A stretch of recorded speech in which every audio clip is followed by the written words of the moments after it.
धूल से भरा सुनसान जंगल के किनारे बसा एक गांव जिसका नाम कोलीतमारा है। चारों तरफ घना डरावना जंगल, अमावस की काली रात थी। पूरा गांव एक अजीब सी खामोशी की चादर में दबा पड़ा था।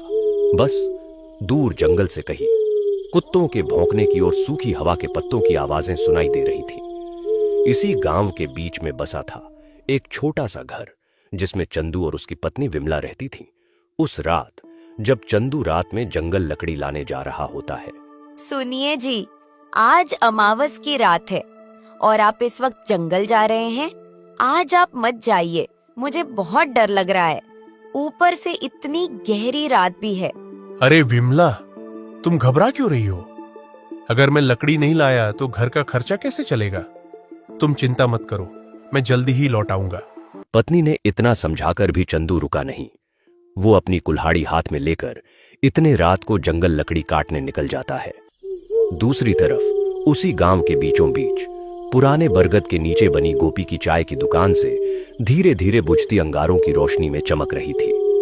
उसी चाय की दुकान पर बैठे थे गांव के 4-5 लोग। उनमें सुरेश, जगदीश, गोपी और गांव के सबसे बूढ़े प्रेम चाचा भी बैठे थे। अरे ये कुत्ते इतना क्यों चिल्ला रहे हैं आज? लगता है कुछ बुरा होने वाला है। मुझे तो लग रहा है कोई भूत या प्रेत बाहर घूम रहा है। आज अमावस है ना? हाँ, आज अमावस की रात है। इस रात जंगल जाना तो मौत को दावत देने जैसा है। आज रूप बदलने वाला साया छलावा रास्तों में भटकता है। भाइयों, मैंने सुना है कि वो साया किसी भी इंसान का रूप ले लेता है। उनकी बातें चल ही रही थीं कि चंदू एक हाथ में कुल्हाड़ी और दूसरे हाथ में लालटेन लेकर उनकी ओर आता दिखा। लालटेन की कांपती लौ में धीरे धीरे चंदू आगे बढ़ रहा था। अरे चंदू, इतनी रात को कहां जा रहा है? यह अमावस की रात है। यह समय ठीक नहीं है बेटा। पागल हो गया है क्या चंदू? कौन आदमी आधी रात को लकड़ी काटने जाता है? गोपी भैया, अगर मैं लकड़ी काटकर नहीं लाया तो घर का चूल्हा कैसे जलेगा? हर रोज विमला मुझे मना करती है, पर मैं क्या करूं? मजबूरी है। अगर मैं घर पर बैठ गया तो घर कैसे चलेगा? मत जा चंदू, आज अमावस की रात है। जंगल में आज कोई इंसान नहीं बल्कि वो खतरनाक साया घूमता रहता है। सुरेश भैया, आप ठीक कह रहे हैं, लेकिन मैं ऐसे घर पर नहीं बैठ सकता। मुझे जाना ही होगा। चंदू, लेकिन एक बात ध्यान रखना, छलावा या फिर ऐसी कोई चीज से तुम्हारा सामना हुआ तो ध्यान रखना उसे आग या रोशनी से डर लगता है। इतने में एक जोरदार ठंडी हवा का झोंका आया। लालटेन की लौ तेज लहराई और जैसे किसी ने पास में ही हंसकर फुसफुसाया हो। सबके रोंगटे खड़े हो गए, लेकिन चंदू डरा नहीं। वह अपनी कुल्हाड़ी लेकर आगे बढ़ गया। चंदू चलते ही जा रहा था।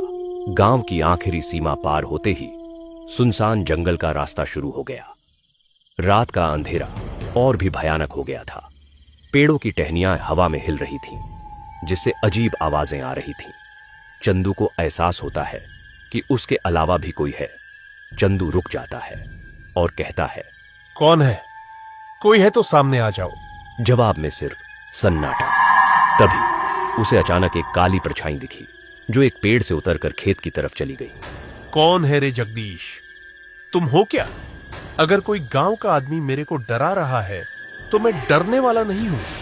सीधे तरीके से मेरे सामने आ जाओ, नहीं तो मेरे हाथ जो कुल्हाड़ी है उससे मैं तुम्हारा सिर धड़ से अलग कर दूंगा। तभी वह काली परछाई वापस आने लगती है। वह धीरे धीरे चंदू की तरफ बढ़ रही थी और वह कोई और नहीं बल्कि चंदू की पत्नी विमला थी। चंदू का दिल धक से रह गया। अरे विमला, तुम इस भयानक जंगल में इतनी रात को क्या कर रही हो? मैंने तुमको बताया था कि मैं घर जल्दी लौट आऊंगा, फिर तुम यहां क्या कर रही हो? विमला मुस्कुराई, लेकिन उसकी आंखें बिल्कुल ठंडी थीं। लेकिन वो आवाज विमला की नहीं थी, वो तो उस जंगल के छलावे की थी। घर चलो चंदू, रात बहुत हो गई है। चंदू एक कदम पीछे हट गया। उसी पल विमला जैसी आकृति धीरे धीरे धुंध बनकर गायब हो गई। यह देखकर चंदू का खून जमने लगा। यह कौन था? यह तो विमला नहीं थी, यह तो इस जंगल का छलावा था। फिर भी चंदू रुका नहीं, वह आगे बढ़ने लगा। थोड़ी देर बाद वह जंगल के बीचों बीच आ चुका था। अचानक उसे अपने पीछे किसी के चलने की आहट आई। वह पीछे मुड़ा, लेकिन वहां कोई नहीं था। ये सब देखकर चंदू जोर से चिल्लाया। कौन है रे? सामने आ। मेरे साथ आंख मिचौली मत खेल। हिम्मत है तो सामने आ। तभी एक बार और उसके पीछे धीमी खुरदुरी आवाज आई, जैसे किसी 50 साल के बुढ़े की आवाज हो। फिर से चंदू पीछे मुड़ा तो अपने पीछे उसको उसी गांव के प्रेम चाचा दिखाई दिए, जो चाय की दुकान पर बैठे हुए थे। प्रेम चाचा, आप इस वक्त इस जंगल में? आपने तो मुझे जंगल जाने से रोका था। आप यहाँ क्या कर रहे हो? मैं तेरा ही इंतजार कर रहा था चंदू। आज तुझे मेरे हाथों से कोई नहीं बचा सकता। आज तेरा शरीर मेरा होगा। यह सब देखकर चंदू पीछे हट गया। मुझे पता है कि तुम मेरे गांव के प्रेम चाचा नहीं हो। मैंने तुमको पहचान लिया है। तुम एक जंगल के छलावा हो। अचानक प्रेम चाचा का चेहरा बिगड़ने लगा। आंखें लाल, दांत लंबे और चेहरा किसी दानव जैसा हो गया। चंदू डरकर कुल्हाड़ी लहराता हुआ भागा। छलावा हवा में उड़ते उड़ते चंदू के पीछे आ रहा था। वो अजीब सी आवाज में हंस रहा था। चंदू भागते भागते जंगल के बीचों बीच पहुंच गया। उसे समझ नहीं आ रहा था कि अब क्या करे। पीछे से छलावे की हंसी। चंदू कांपते हुए हाथों से कुल्हाड़ी उठाकर, आजा, मैं डरता नहीं तुमसे। तुझे जो करना है कर ले। छलावा एक झटके में चंदू का रूप लेकर सामने खड़ा हो जाता है। अब 2 चंदू थे, एक असली, एक नकली। चंदू, अब तू क्या करेगा? अब तो मैंने भी तेरा रूप ले लिया है। अब कौन सा तू और कौन सा मैं? अब तो तुम्हारी पत्नी विमला भी मुझे नहीं पहचान पाएगी। तभी अचानक छलावा चंदू के ऊपर छलांग मारने ही वाला था कि चंदू को अचानक प्रेम चाचा की बात याद आई। हाँ, प्रेम चाचा ने मुझे आते हुए बताया था कि छलावा रोशनी को बर्दाश्त नहीं कर पाता। उसके बाद चंदू ने अपने हाथ में जो लालटेन थी उसको उठाया और जोर से छलावे की तरफ फेंक दी। जैसे ही लालटेन छलावे के पास गिरी, लालटेन में तेज पीली रोशनी होने लगी और छलावा दर्द से चिल्लाते हुए पीछे हट गया। वह धुएं में बदलता हुआ चिल्लाया, अगली अमावस में लौटूंगा चंदू। उसके बाद तुम्हें यह लालटेन तो क्या, तुम्हारे गांव का कोई इंसान भी बचाने नहीं पाएगा। यह बोलकर छलावा अंधेरे में गायब हो गया। रात के 2 बजे थे। अब चंदू के पास लालटेन भी नहीं थी। चंदू ने अपनी कुल्हाड़ी उठाई और घर के रास्ते बिना लकड़ी लेकर वापस जाने लगा। थोड़ी दूर चलते चलते चंदू थक जाता है, इसीलिए वह एक पेड़ के नीचे आराम करने बैठ जाता है। क्या करूं, कुछ समझ नहीं आ रहा है। रात भी बहुत हो चुकी है और मेरे पास तो अब मेरी लालटेन भी नहीं है। ऐसा करता हूं, आज की रात यहीं जंगल में पेड़ के नीचे सो जाता हूं। सुबह होते ही चला जाऊंगा। दूसरी तरफ चंदू की पत्नी विमला घर के दरवाजे के पास खड़ी होकर उसका इंतजार कर रही थी। रात के ठीक 4 बज चुके थे। तभी विमला खुद से बातें करते हुए बोलती है, हे भगवान, रात के 4 बज चुके हैं और अब तक ये घर क्यों नहीं लौटे? उनको कुछ हुआ तो नहीं होगा? अब मैं क्या करूं?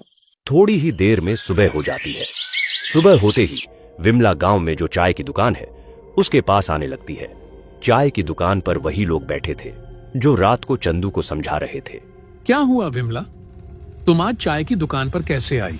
सब ठीक तो है ना? नहीं प्रेम चाचा, सब ठीक नहीं है। कल रात को चंदू लकड़ी लाने जंगल गए थे, लेकिन चंदू जंगल से अब तक घर आए ही नहीं। मुझे बहुत ही चिंता हो रही है।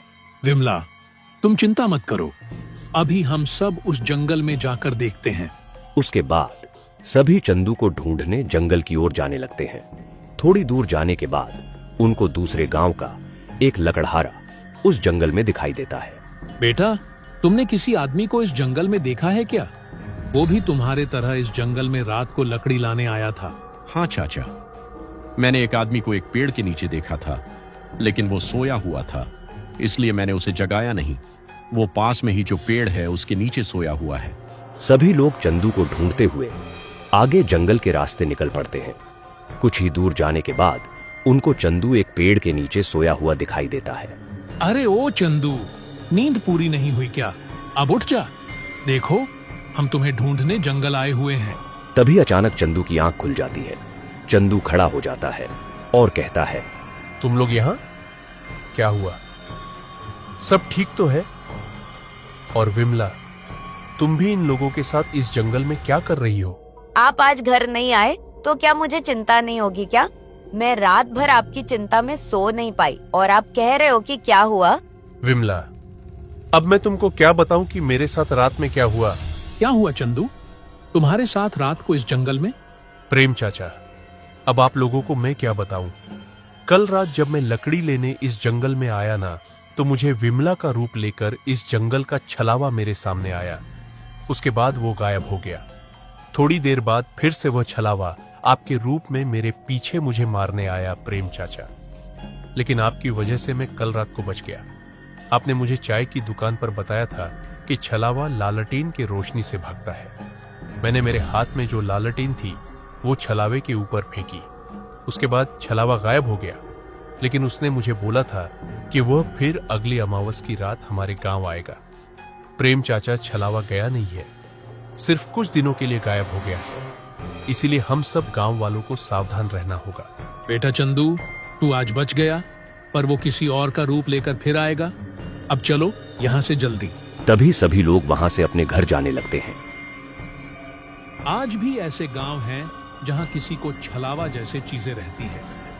अगर आप ऐसी और कहानियां देखना चाहते हैं तो चैनल को लाइक और सब्सक्राइब करें।